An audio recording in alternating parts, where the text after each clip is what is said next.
जम्मू कश्मीर की गर्मियों की राजधानी श्रीनगर देश का एक प्रमुख पर्यटन स्थल है। यदि आप धरती का स्वर्ग अर्थात कश्मीर घूमने की योजना बना रहे हैं तो श्रीनगर कैसे पहुंचे, ये आपके सामने सबसे बड़ा सवाल होता है। श्रीनगर तक सीधी रेल सेवा नहीं है, यहाँ केवल सड़क और वायु मार्ग के जरिए ही पहुंचा जा सकता है। झेलम नदी के किनारे बसा श्रीनगर डल झील, खूबसूरत गार्डन और हाउस बोट के लिए प्रसिद्ध है। श्रीनगर में स्थित डल झील चारों ओर से मुगल गार्डन से घिरी है और इसमें हाउस बोट स्थित हैं तथा शिकारे चलते हैं।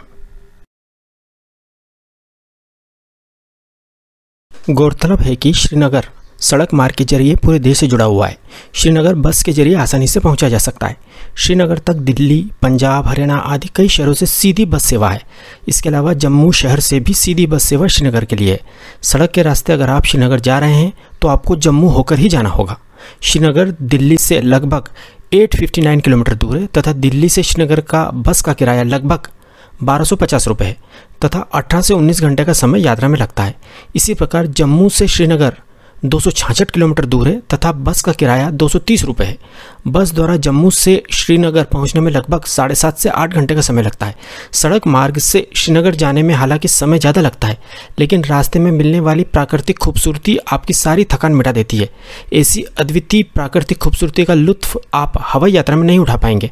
आप जम्मू तक ट्रेन से भी आ सकते हैं, परंतु जम्मू से श्रीनगर आपको बस या टैक्सी से ही जाना पड़ेगा क्योंकि श्रीनगर तक रेल सेवा नहीं है। श्रीनगर बस स्टैंड पर उतरने के बाद आप ऑटो रिक्शा या टैक्सी से आपकी होटल या हाउस बोट तक पहुंच सकते हैं। ऑटो रिक्शा का किराया बहुत कम होता है जो कि दूरी के आधार पर लिया जाता है।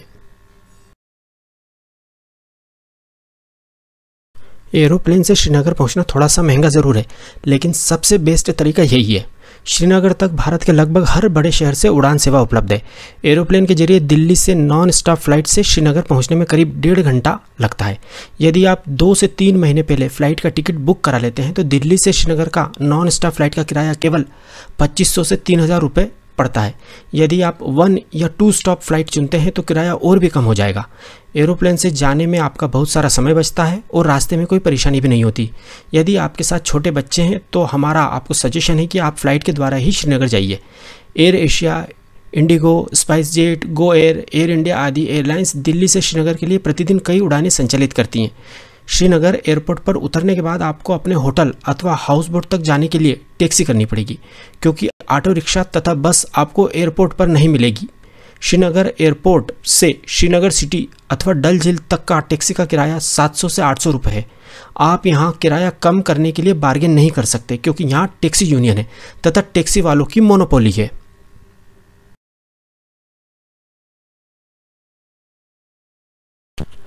शायद ही कोई ऐसा पर्यटक होगा जो श्रीनगर की डल झील के हाउस बोट में कुछ समय न बिताना चाहे।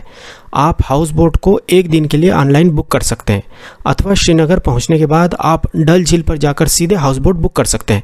हाउस बोट का 1 दिन का किराया 700 रुपये से लेकर 2000 रुपये तक होता है। कुछ लग्जरी हाउस बोट का 1 दिन का किराया 5000 रुपये तक भी होता है। आप अपने बजट के अनुसार हाउस बोट चुन सकते हैं। यदि आप ऑनलाइन हाउस बोट बुक करते हैं तो आपको किराया बहुत कम पड़ेगा क्योंकि ऑनलाइन साइट्स बहुत भारी डिस्काउंट देती हैं। आप श्रीनगर में पहले दिन होटल की बजाय हाउस बोट ही बुक करें। हाउस बोट पर आपको ब्रेकफास्ट, लंच तथा डिनर की भी सुविधा मिलेगी, परंतु आप हाउस बोट पर केवल ब्रेकफास्ट का ही पैकेज लें क्योंकि हाउस बोट का खाना ज़्यादा अच्छा तथा हाइजीनिक नहीं होता है। डल झील के किनारे कई अच्छे वेज तथा नॉन वेज रेस्टोरेंट हैं। आप हाउस बोट की बजाय वहां लंच या डिनर करें। हाउस बोट पर चेक इन करने के बाद आप हाउस बोट पर चाय अथवा कॉफ़ी के साथ डल झील को निहार सकते हैं तथा हाउस बोट पर घूम सकते हैं। शाम को आप डल लेक में शिकारा राइड का आनंद ले सकते हैं। शिकारा छोटी नाव के समान होते हैं। 1 घंटे की शिकारा राइड की कॉस्ट 550 रुपये होती है। यदि आप 2 घंटे शिकारे पर घूमते हैं तो कॉस्ट 800 रुपये होती है। यह कॉस्ट पूरे शिकारे की होती है। एक शिकारे पर अधिकतम 4 लोग बैठ सकते हैं तथा यदि आप 4 से ज़्यादा सदस्य हैं तो आपको 2 शिकारे किराए पर लेने होंगे। शिकारा आपको हाउस बोट से पिक करेंगे तथा वापस आपके हाउस बोट पर ही ड्रॉप करेंगे।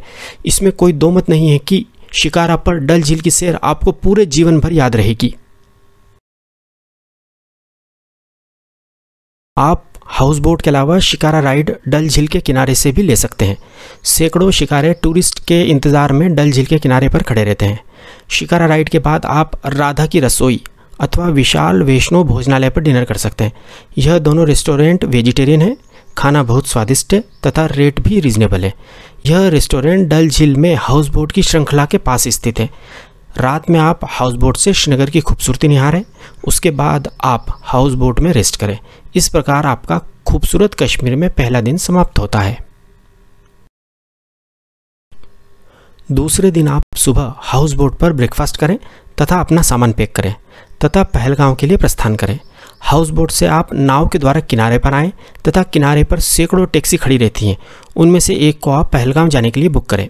श्रीनगर से पहलगांव की दूरी लगभग 152 किलोमीटर है तथा टैक्सी का किराया 2500 रुपये है। टैक्सी वाला आपको रास्ते में कई खूबसूरत साइट्स जैसे कि अवंतीपुर रुइंस दिखाता हुआ ले जाएगा। अवंतीपुर रुइंस 1100 साल पुराना राजा अवंतीवर्मन द्वारा निर्मित भगवान विष्णु का मंदिर है। हालांकि यह मंदिर टूट फूट गया है, परंतु फिर भी देखने लायक है। पहलगांव पहुंचने में आपको 5 घंटे का समय लगेगा, इसलिए आप रास्ते में किसी अच्छे ढाबे पर लंच कर लें। आपकी टैक्सी का ड्राइवर आपको इस मामले में गाइड कर देगा। यदि आप श्रीनगर से 10 बजे सुबह पहलगांव के लिए निकलते हैं तो आप रुकते रुकते तथा सुंदरता का आनंद लेते हुए भी जाएंगे, तो भी आप 3 से 3:30 बजे तक आराम से पहलगांव पहुंच जाएंगे। यदि आपने पहले से होटल बुक कर रखा है तो आप वहां जाएं। यदि आपने ऑनलाइन होटल बुक नहीं किया है तो टैक्सी वाले की मदद से अपने बजट के हिसाब से 800 रुपये से 2000 रुपये पर डे का होटल बुक कर सकते हैं। इसके बाद आप पेमेंट देकर टैक्सी वाले को छोड़ दें तथा होटल में चेक इन करें। शाम की चाय या कॉफ़ी आप होटल के बाहर लान में बर्फीले पहाड़ों को देखते हुए पिए। यदि आपका मन करे तो आप होटल से बाहर वैली में टहलाएं। इसके बाद रात का खाना आप होटल में ही खाएं तथा रात में आराम करें। इस प्रकार आपका मैजेस्टिक कश्मीर में दूसरा दिन समाप्त होता है। तीसरे दिन सुबह पहलगांव में अपने होटल में ब्रेकफास्ट करने के बाद आप होटल से ही चंदनवारी, बेतवा वैली तथा अरू वैली के लिए टैक्सी बुक कर सकते हैं। इन तीनों स्पॉट्स को घुमाने का टैक्सी का किराया 1500 रुपये से 1800 रुपये के बीच है। पहलगांव से चंदनवारी केवल 15 किलोमीटर दूर है। चंदनवारी एक बहुत ही खूबसूरत स्पॉट है जहां से ऊंचे पहाड़, झूमते पेड़ और रंग बिरंगे फूल दिखते हैं। यदि आप यहां अप्रैल से अक्टूबर के महीने में आते हैं तो आपको वास्तव में लगेगा कि आप जन्नत में आ गए हैं। आप यहीं स्थित किसी ढाबे पर लंच करें। इसके बाद आप बेताब वैली जाएं। 1983 में एक बॉलीवुड रोमांटिक फिल्म आई थी जिसमें सनी देओल और अमृता सिंह एक साथ नजर आए थे। उस फिल्म की शूटिंग इसी घाटी में हुई थी। इस फिल्म के नाम पर ही इस घाटी का नाम बेताब वैली रखा गया है। नर्म घास के मैदान और हसीन पहाड़ियों से घिरी यह घाटी पहलगांव और चंदनवाड़ी के बीच स्थित है, जहां से एक मार्ग अमरनाथ मंदिर को भी जाता है। यह एक खूबसूरत और बेहद आकर्षक घाटी है जो हरे भरे घास के मैदान और बर्फीली चोटियों से घिरी हुई है। चंदनवाड़ी से लौटते समय आप बेताब वैली में घूमें।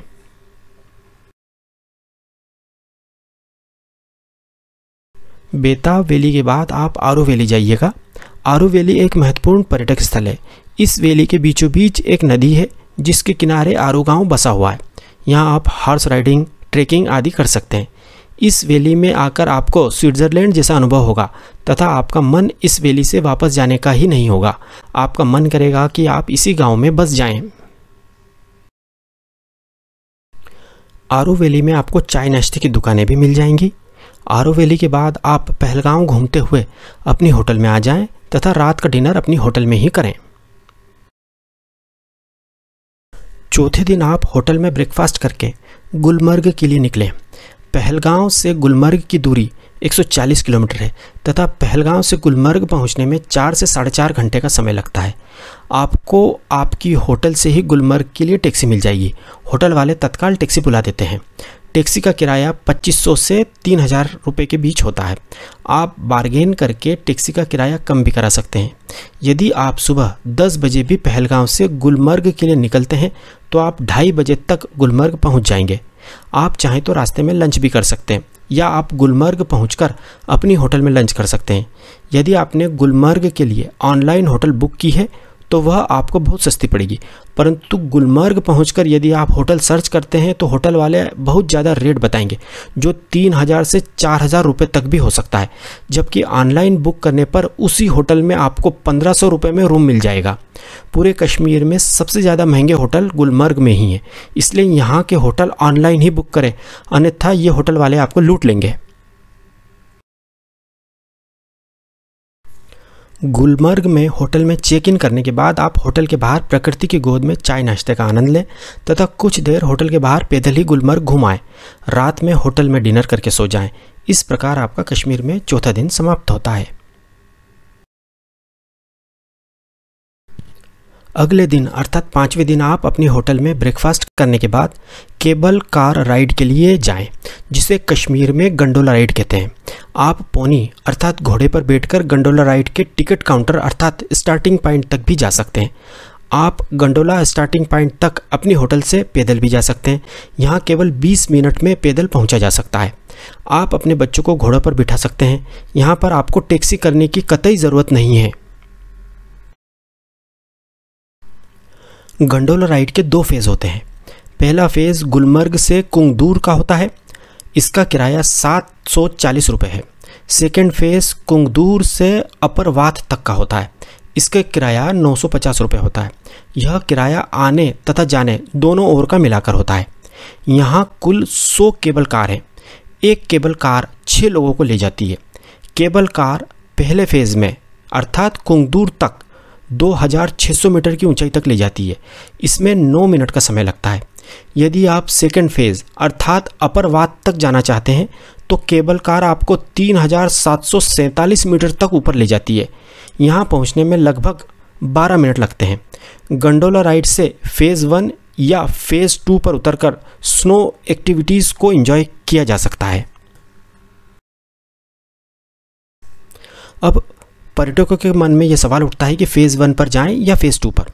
यदि आप अप्रैल, मई तथा जून में गुलमर्ग आते हैं तो ही आपको फ़ेज़ 2 तक जाना चाहिए, क्योंकि इन 3 महीनों में फ़ेज़ 2 पर ही बर्फ़ मिलती है तथा वहीं पर स्नो एक्टिविटीज़ जैसे स्कीइंग, स्नो बाइकिंग आदि होती हैं। इन 3 महीनों में फ़ेज़ 1 पर बर्फ़ नहीं मिलती है।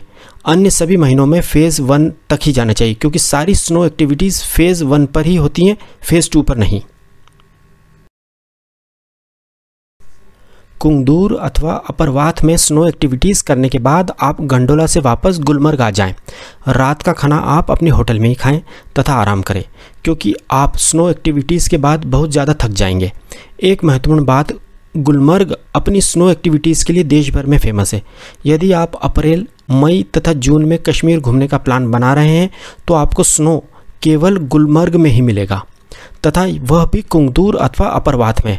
अन्य जगह पर बर्फ़ पहाड़ों पर रहती है जहां जाना संभव नहीं है। केवल गुलमर्ग में ही आप गर्मियों में बर्फ़ को हाथ से छू सकते हैं। छठे दिन आप गुलमर्ग से श्रीनगर के लिए प्रस्थान करें। गुलमर्ग में आप होटल में ब्रेकफास्ट करने के बाद होटल से ही टैक्सी बुक करें। गुलमर्ग से श्रीनगर की दूरी केवल 50 किलोमीटर है तथा टैक्सी का किराया 1500 से 1800 रुपये के बीच है तथा गुलमर्ग से श्रीनगर पहुंचने में 1.5 से 2 घंटे का समय लगता है। श्रीनगर पहुंचकर आप होटल बुक करें। श्रीनगर में होटल का किराया कम होता है, जो 1000 से 1500 रुपये के बीच होता है। यदि आपने ऑनलाइन होटल बुक कर रखी है तो आपका होटल बुकिंग का समय बचेगा। श्रीनगर में होटल 2 दिन के लिए बुक करें। होटल में चेक इन करने के बाद आप टैक्सी बुक कर सकते हैं या ऑटो रिक्शा से श्रीनगर लोकल साइट सीन कर सकते हैं। यदि ट्यूलिप गार्डन खुला हो तो उसे अवश्य देखने जाइएगा। यह गार्डन अप्रैल में केवल 20 से 25 दिन के लिए ही खुला रहता है, क्योंकि ट्यूलिप फ्लावर साल में केवल 20-25 दिन ही खिलते हैं। इसके बाद आप श्रीनगर में चश्मे-शाही, निशान बाग तथा शालीमार बाग घूम सकते हैं। इन तीनों बागों को ही सम्मिलित रूप से मुगल गार्डन्स कहा जाता है और ये तीनों बाग डल झील के किनारे ही स्थित हैं।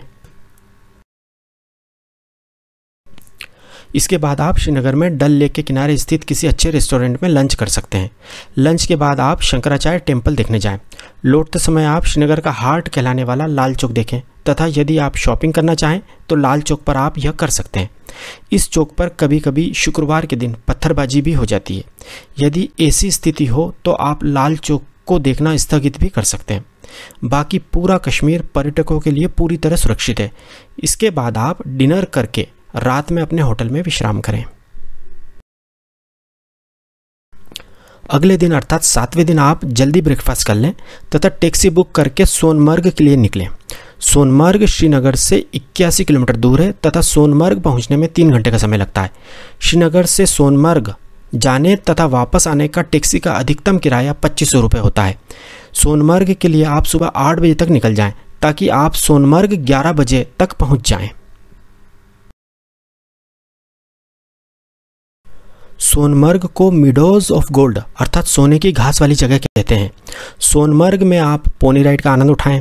सोनमर्ग में ही आप लंच करें। सोनमर्ग में घूमने के लिए 5 से 6 घंटे का समय काफ़ी होता है। आप सोनमर्ग से वापस श्रीनगर के लिए शाम को 4 बजे निकल जाएं ताकि आप अंधेरा होने से पहले श्रीनगर वापस आ जाएं। सोनमर्ग से श्रीनगर का रास्ता रात में बहुत ज़्यादा सेफ नहीं है। यदि आप ज़्यादा घूमना चाहते हैं तो सुबह श्रीनगर के होटल से और जल्दी सोनमर्ग के लिए निकलें। सोनमर्ग से वापस आने के बाद रात का खाना आप श्रीनगर में अपनी होटल में खाएं अथवा आप डल लेक के किनारे स्थित रेस्टोरेंट में भोजन करें। रात में अपनी होटल में विश्राम करें। अगले दिन अर्थात 8वें दिन सुबह का ब्रेकफास्ट करके आप होटल से चेकआउट करें तथा टैक्सी के द्वारा एयरपोर्ट अथवा रिक्शा के द्वारा श्रीनगर बस स्टैंड पर आ जाएं। होटल से एयरपोर्ट वापस जाने का टैक्सी का किराया 700 रुपये होता है। यदि आप फ्लाइट से दिल्ली या कहीं और जा रहे हैं तो एयरपोर्ट पर अपने गंतव्य स्थान के लिए बोर्डिंग करें। यदि आप बस से जा रहे हैं तो श्रीनगर से जम्मू के लिए बस का टिकट ले लें तथा वापस अपने घर की जर्नी एंजॉय करें।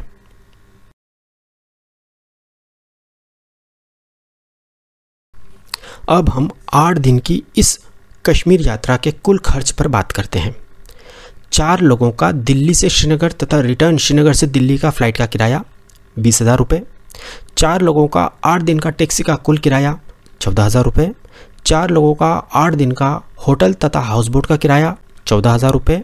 4 लोगों का 8 दिन का भोजन का खर्च 14,000 रुपये। 4 लोगों का 8 दिन का साइट सीइंग तथा एक्टिविटी का खर्च 10,000 रुपये। 4 लोगों का कश्मीर में 8 दिन का अधिकतम कुल खर्च 72,000 रुपये। इसे हम 4 से भाग देते हैं तो प्रति व्यक्ति अधिकतम कुल खर्च 18,000 रुपये आता है। इस प्रकार आप केवल 18,000 रुपये में शानदार तरीके से फ़्लाइट को शामिल करते हुए कश्मीर घूम सकते हैं। यदि आप फ़्लाइट की जगह बस से कश्मीर आते हैं तो प्रति व्यक्ति खर्च घटकर केवल 15,000 रुपये ही होगा।